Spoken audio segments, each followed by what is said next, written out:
Trenton 365 with Jacque Howard.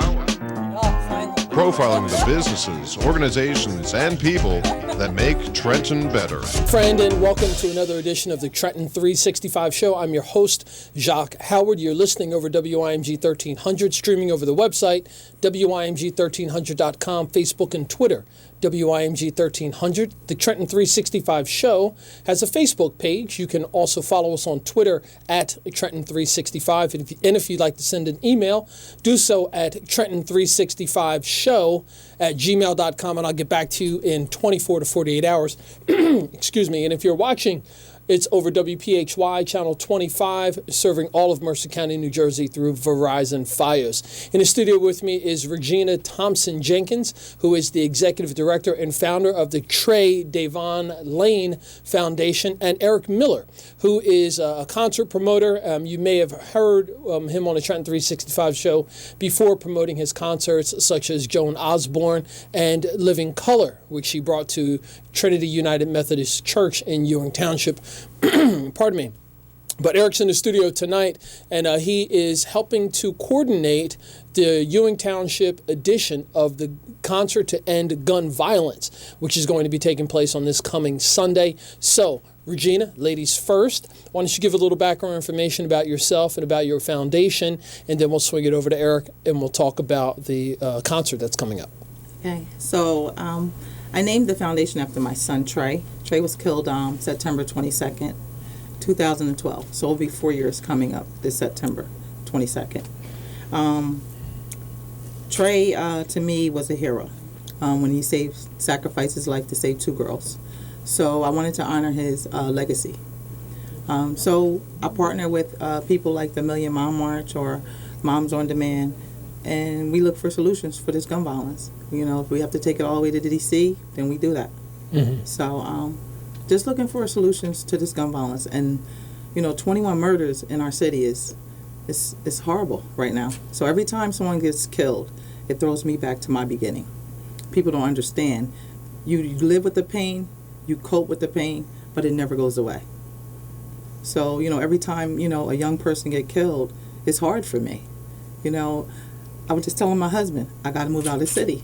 A city that I love and grew up in, but I have to move. I can't take it anymore. It's nothing getting done in this city. Like, our leaders need to stand up. Mm-hmm. Well, we're going to get into that a bit, and I'll have to say honestly, I don't know much about your foundation, but I'm glad that you're here. And one of the things that I like to do with the program is to provide opportunities for us to come together and to find solutions. Sometimes the solutions are simple and small, and sometimes they're large. But one dealing with gun violence, especially in the capital city of New Jersey, one that has a personal connection, and now I'm personally connected to you.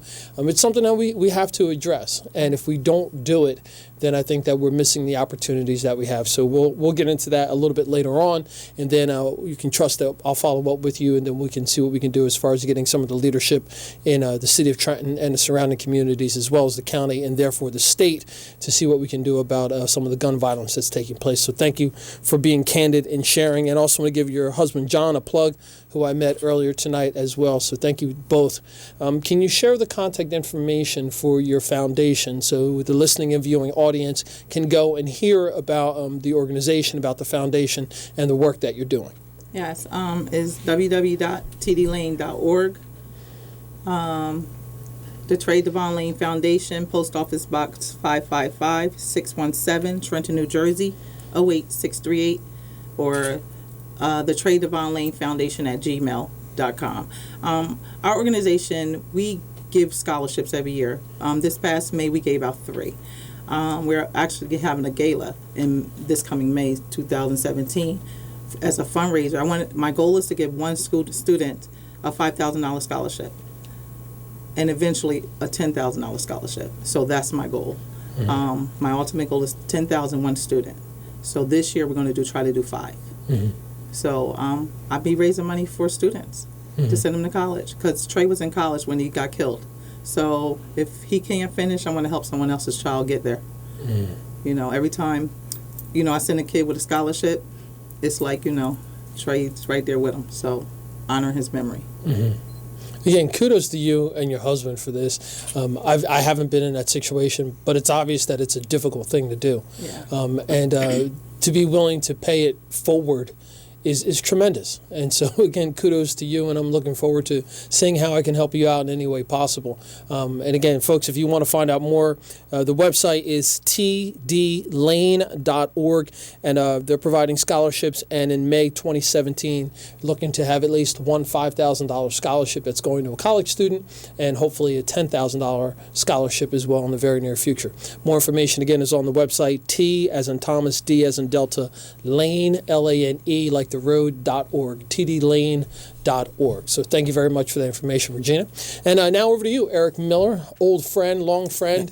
You've been doing a lot over the few years that you and I have been connected and so forth. Just give some background information, and I think it's important for people to know about your history, your family background, etc., and then how it transitioned into the concert series that you created as well. Sure. Well, I was on your program previously, and thanks for having me back. Sure thing. I ran a concert series for epilepsy awareness, Candlelight Concerts for Epilepsy Awareness, following the passing of my wife, Carolina, as a result of a seizure. So I did that for, I guess, 3+ years.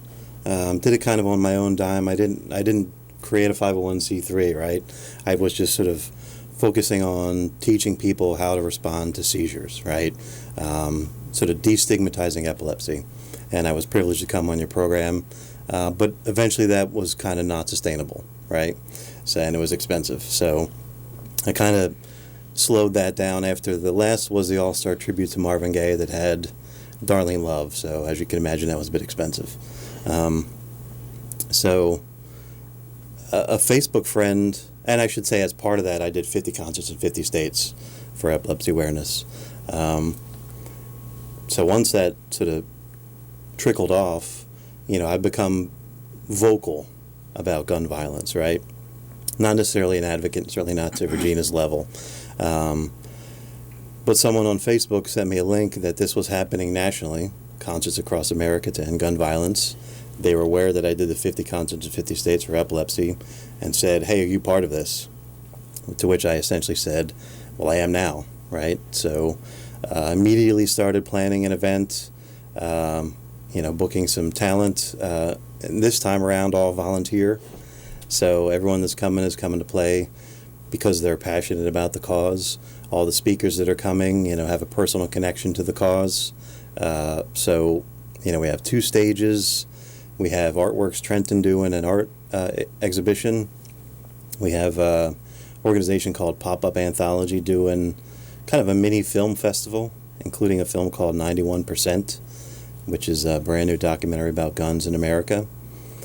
We have a few other surprises, some stuff for the kiddos, face painting, that kind of thing, and lots of advocates furthering their cause, right? So the way I look at an event like this is, I'm creating a framework, getting talent, trying to draw people in, and then placing organizations like Regina's in a resource room, Moms Demand Action, Women's Space, right, to pass out their petitions, to get information, to accept donations, to sort of put the flesh on that skeleton, if you will, right? So, that's pretty much the intention of this. And it's Sunday, like you said, 12 to 8, long day, 2 stages. Should be great. Mm-hmm. And when you were running off the names of some of the partners, it excites me because that's the whole impetus behind what I do with the Trenton 365 show is to build a better community, and to do that, I believe that we have to come together. It's nice to come together over fun things, and sit across the table and break bread and have food and drinks with each other. But sometimes we have to do that over hard subjects and hard topics, and have those conversations and have those candid conversations, those conversations where everyone's opinions and thoughts and experiences are just as valid as the other person. That's how we move this, I believe, how we move a society forward. You mentioned Artworks Trenton, an organization that I've been supporting for well over 2 decades, and Pop-Up Anthology. Catherine Clark, who was just on the program last week with her organization, showing some films. It shows that there's this really, really strong synergy that's happening here in the capital city. I like to talk about history and talk about, George Washington and the Battle of Trenton and the founding of our country took place on the streets in downtown Trenton. So there's this this revolutionary spirit that's inside of us just because of our history. The blood that was shed on the streets, and that was blood based upon people saying, no, we're tired of the way things were, and we're going to fight for it.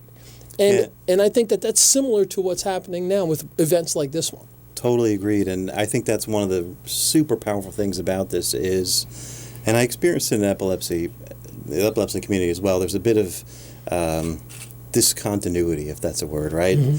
People are disjointed. There's organizations that are siloed, right? And they might have different agendas, and they seldom lock arms for a unified cause, right? So being that there's well over 300 of these around the country, right? There's all these organizations are participating. It's it's a grassroots thing. It is unifying all these perhaps previously separate organizations with a singular cause, right?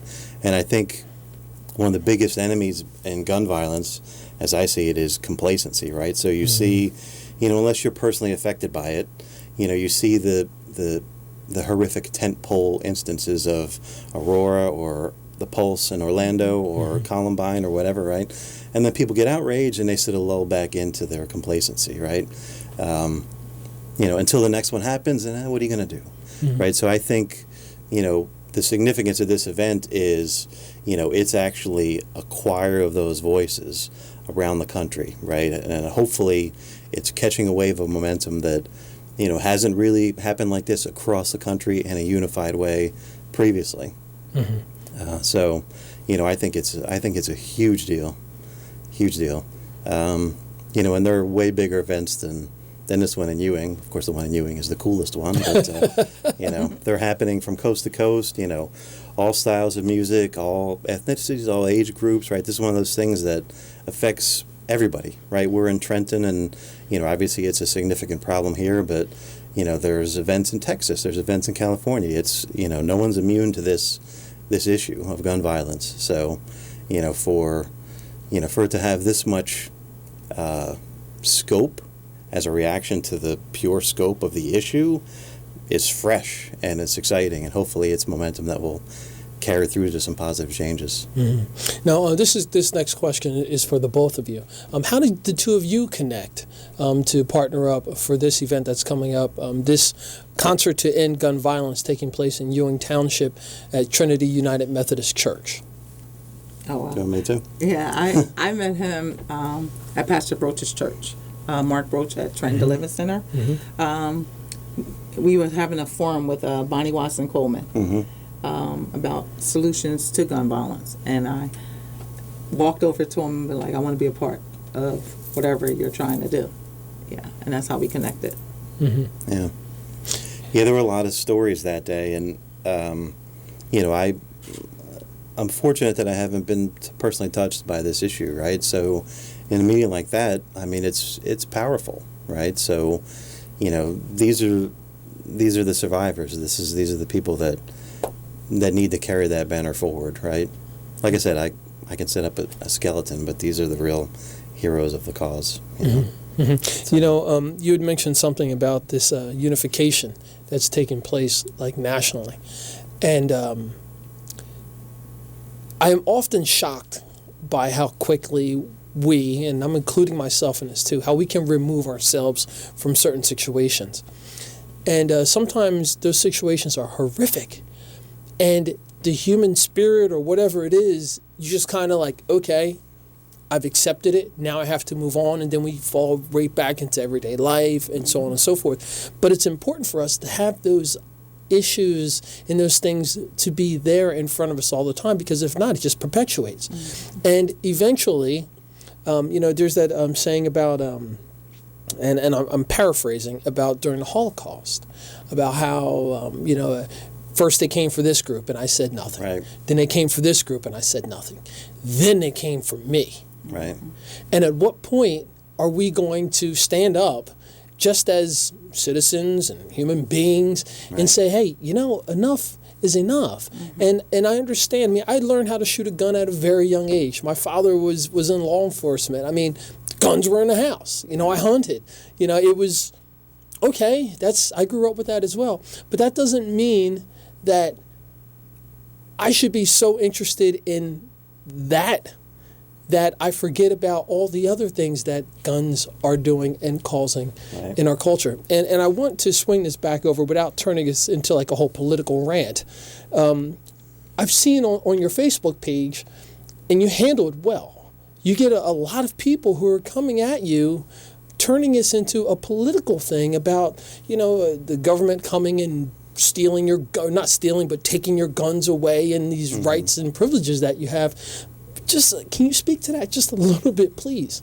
Well, I think actually to wrap up the earlier point, because there's something about this event that is specific to that unification thing. So you got Moms Demand Action. That's a group. You have, after the Pulse nightclub shooting, now you have Gays Against Guns, right? And boy, what a powerful group that has been, right? Someone new, right? So, with Sandy Hook, you get educators. So, as these things happen, more and more people join the march, right? Just wanted to throw that in there. But, as far as that they're coming to take your guns away, I don't think anybody on this side of the issue really says that. I think, some extreme folks do, which is fine. But I think that's a fear tactic. After every mass shooting, gun sales go up, right? Because the gun lobby uses fear to sell its product. It doesn't get more complicated than that, right? That's what they do. So that's what they're coming to take your guns. Well, I better go out and buy some, right? So that's all that is, right? If for everyone pointing their finger saying, this candidate or that candidate is coming to take your guns, if you listen to this candidate or that candidate, they're not saying that. They never say that, right? It's said about them. Same as everything in life, right? If you want the truth, just listen to the person who's saying it, right? Choose to believe it or not, but it's you're more likely to get a credible bit of information from the horse's mouth, if you will. And that's even spot on to this situation. I mean, you had a family member, your son, someone you gave birth to, lose his life because of gun violence, and I am sure you're not advocating for anyone to come and take guns away. You're just sharing about what happened to you and saying, hey, look, we need to rethink this. Right. And we need to do something about what is happening. Can you just elaborate on that as well? You're absolutely right. I would never think that because, my husband owns guns and he hunted. So, I know how he had the love of guns with his dad and how they went out. But for me, unless you walk in my shoes daily, you would never understand my pain. So, the 22nd comes up, I don't even know if I'm going to work that day because it's too emotional for me. So, I get up, take it day by day, hour by hour. So I may wake up and say, well, I'm going to go to work today. Or I may wake up and say, I just can't do it. I'm overcome with grief. So I don't know. But it's hard. People don't understand. You are living your life, but is it really thriving? You're just going day to day. You're coping. It's like a coping mechanism. We all got grief counseling, but that pain and that emptiness, it never goes away. And Trey was my only child. So that's make it even harder, So again, kudos to you as well. So folks, you're listening and watching the Trenton 365 show. My guest is Regina Thompson-Jenkins of the Trey Devon Lane, and the website is tdlane.org, and Eric Miller. And they're here talking about the Concert to End Gun Violence, which is taking place throughout the country, but it's also going to happen in Ewing Township, suburb of Trenton, New Jersey, at Trinity United Methodist Church on Sunday from 12 to 8 p.m. Eric, share some more details about Trinity, where it's located, and what folks can expect that day. Sure. It's Trinity UMC, United Methodist. It's across from College of New Jersey. 1985 Pennington Road. Music starts about 12:30. It'll run probably until about 7-ish. So I've been saying 12 to 8. People can come at any point during the day, and there's different performers. There's 2 stages. There's a stage inside in the sanctuary, which is where Artworks Trenton is going to be exhibiting. I think we have 20 pieces from local artists about gun violence or anti-violence. Pop-up anthology is running, I think, from 12:30 or 1 until about 3. They have a bunch of films. Something in the afternoon, which I can't confirm yet. And then sort of the main events, if you will, inside would be Jeffrey Gaines performing. Bonnie Watson-Coleman is one of our speakers, Congresswoman. The Hooters, actually I should say Rob and Eric of the Hooters, right?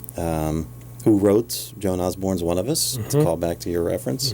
And Cyndi Lauper's True Colors, among many other hits, right? Local Philadelphia icons are coming to do an acoustic set. And then the sort of closing the night is a group called York Street Hustle, which is like a 60s soul review, right? So they do a lot of like Stax Records and Motown and that kind of great classic stuff. Beyond that, going back to the unification point, when I was looking for artists, again, this is an issue that affects everyone, right? It can affect anyone. So as far as talent goes, there's a variety, in line with that. We have traditional Indian music. We have a Kiss tribute band, right? So, and all shades of gray in between. So hopefully there's a little something for everyone in that lineup. All right. And will food be available for purchase as well? Yep, we have a couple food trucks, including... Yes. JJ's Hot Dogs and More. Oh, wait, bring that back now. Bring that back. Yeah, my husband's truck is going to be out there. JJ's Hot Dogs and More. JJ's Hot Dogs. Yes. All right. There's other ones too, but that's the best one. Come on. That's fantastic. And you said before that this is a free event. Yep, free, no tickets required. Just come and enjoy. All ages, of course. All ages, family friendly.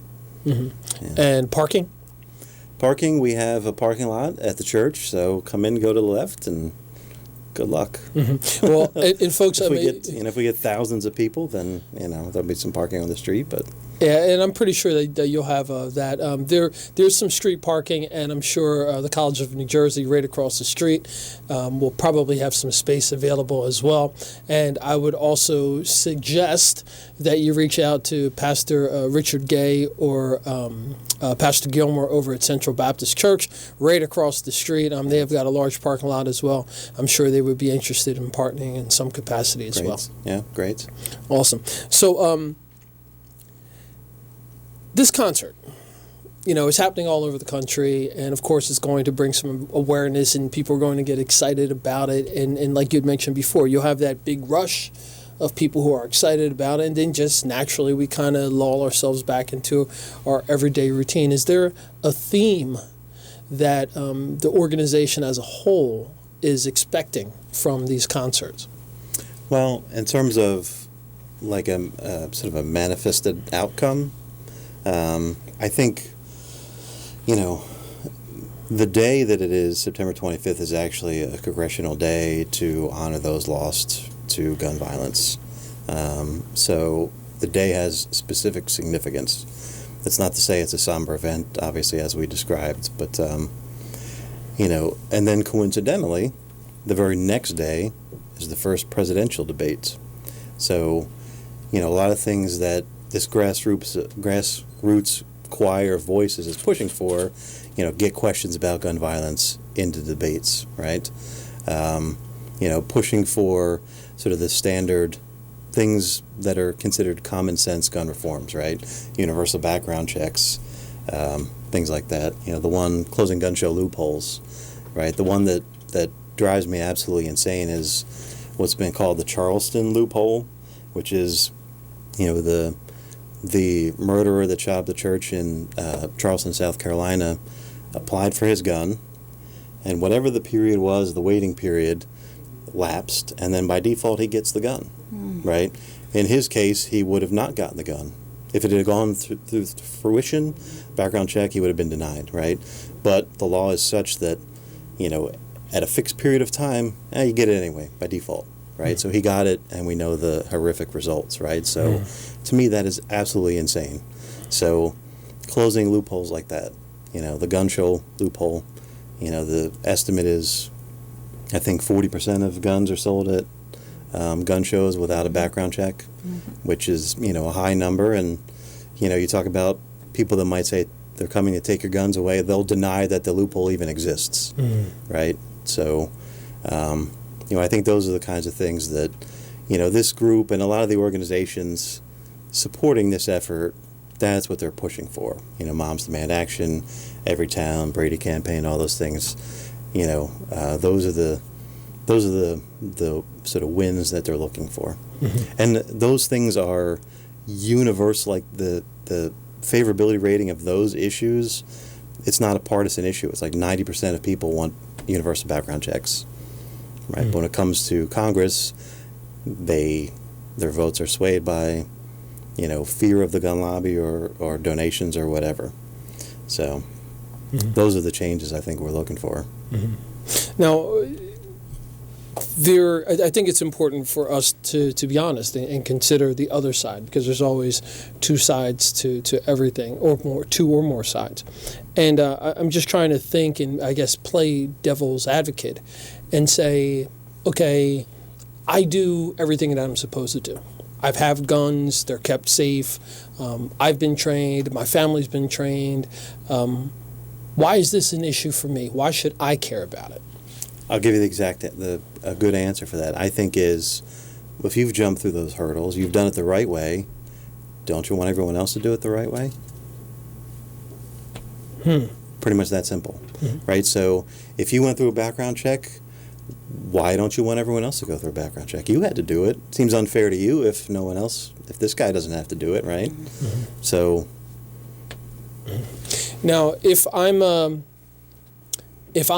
member of an organization that supports, that's a gun advocate organization, and I want them to fight and do whatever they can as an organization for my rights, for my liberties, for the law, for me, what do you say to those folks? Well, that same thing. I think, feel free to jump in. I feel like I'm dominating. I'm sorry. But yeah, I think that very same thing. Like if you're a law-abiding gun owner, you should want sort of a common denominator of every other gun owner, right?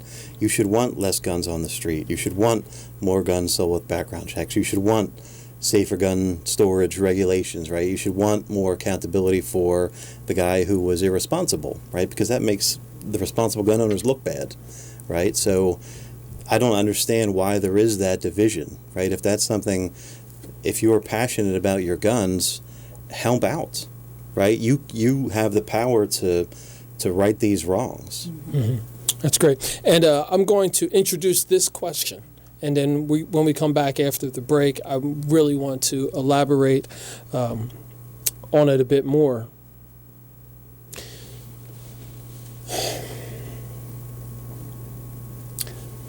When violence takes place in urban environments like Trenton, Chicago, etc., and those guns are illegal, and they're cities that are generally run by Democratic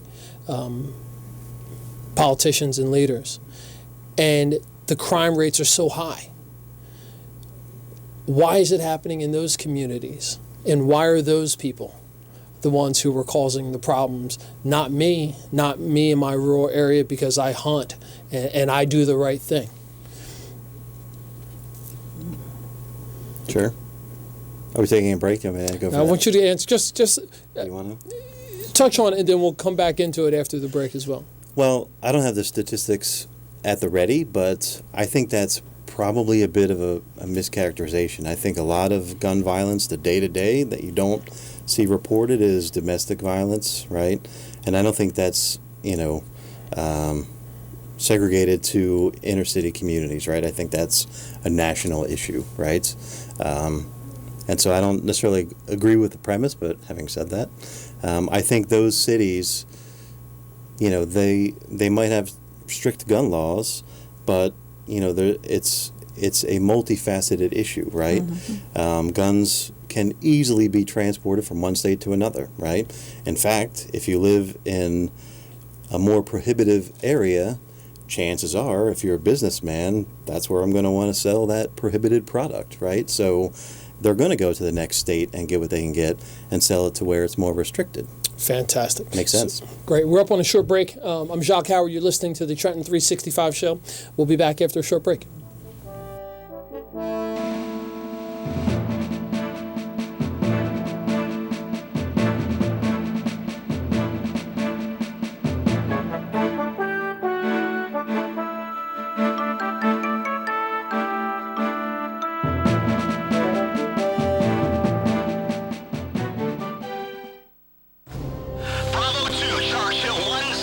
I'm a U.S. Army chaplain who knows how difficult it is to open a Bible and read it in the field.